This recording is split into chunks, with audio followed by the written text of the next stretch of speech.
part two of my discussion with investigative journalist Wayne Madsen. Madsen chronicles how the U.S., via its proxies in Rwanda and Uganda, have been instrumental in the destabilization of Congo, supplying arms, stoking ethnic divisions, as well as providing covert support systems to rebel groups. Having an ineffective leader in power like Congolese President Joseph Kabila also helps. Here's part two.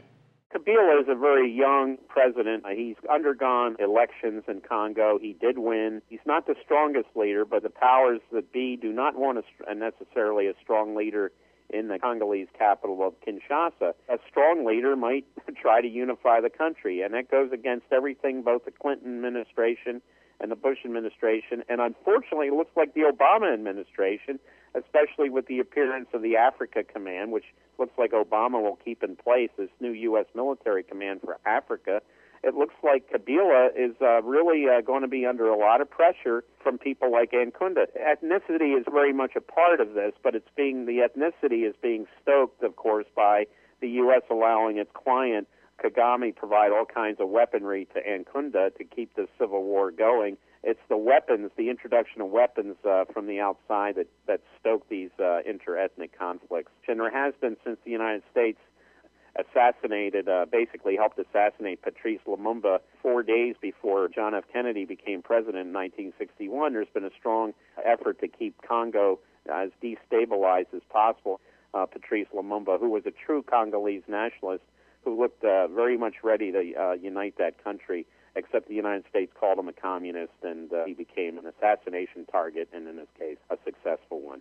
Obviously, we're not using United States military personnel, active duty personnel, in a lot of these support measures for these rebel groups in Congo. We're using private military contractors because it's much harder, much more difficult for the Congress to investigate the activities of private military contractors, as we know with the case of Blackwater in Iraq. But before we heard a lot about Blackwater, there were companies like MPRI, Military Professional Resource Incorporated, active in Rwanda, active in eastern Congo. There were other smaller private military companies. Now, sometimes these companies are not only working for the Pentagon, but also working for U.S. intelligence agencies to provide this covert support to these various rebel factions, and that certainly has been the case ever since the outbreak of violence in Rwanda after the assassination of the two presidents in 1994. There's been a lot of activity by these private military contractors working hand in glove with primarily not the CIA, but the less known U.S. intelligence agency, which has been very active in Africa, and that's the DIA, the Defense Intelligence Agency.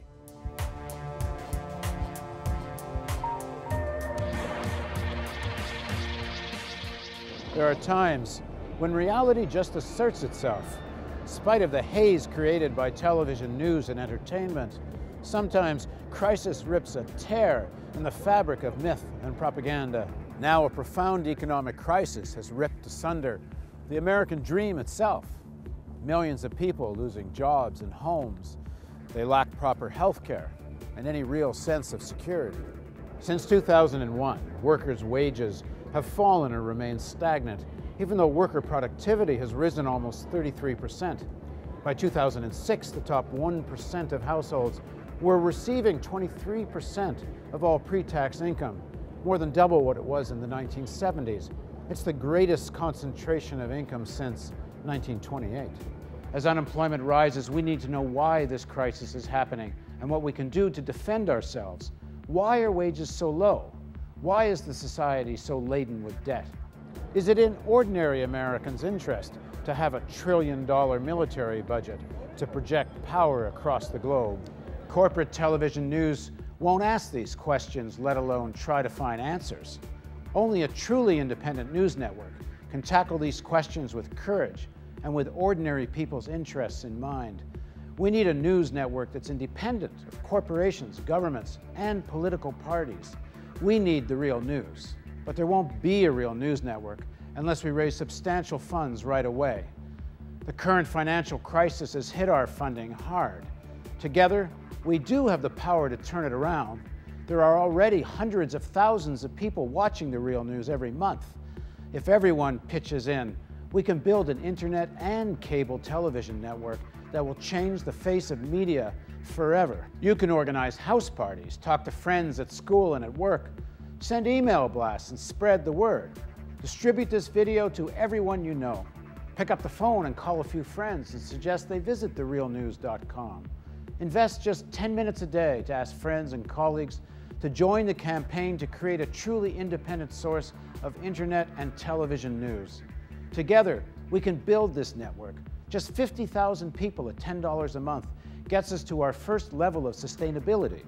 You can help us reach this goal, and when we do, we'll move to television in millions of homes across North America. Help us reach an audience in the millions.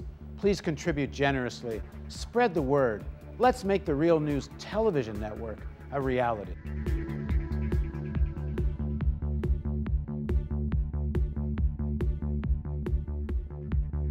Your tax-deductible donation makes it possible. Please contribute at therealnews.com.